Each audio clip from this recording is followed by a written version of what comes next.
Hola creativos, soy el profesor Carlos Figueroa y hoy te enseñaré cómo podemos colocar líquido dentro de una botella en Illustrator usando la máscara de recorte. Vamos a verlo.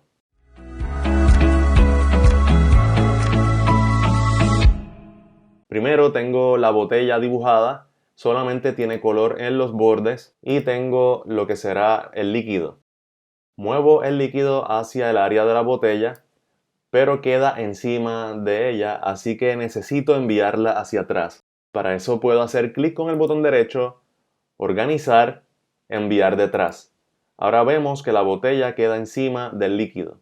Selecciono ambos objetos y ahora voy al menú principal en Objeto, Máscara de recorte y Crear. Ahora vemos que desaparecieron los bordes de la botella. Sin embargo, cuando paso por encima con el cursor, vemos las líneas. Voy a seleccionar la botella y hago clic varias veces y me lleva al Isolate Mode o recortar grupo. Ustedes pueden notarlo porque aparece esta franja gris en la parte de arriba. Voy a añadirle el color a el borde de la botella para que se vea completa.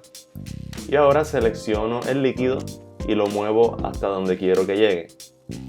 Lo bueno de esta máscara de recorte es que podemos llevarlo hasta donde queramos y siempre va a quedar dentro de la botella. Y tengo ya mi resultado.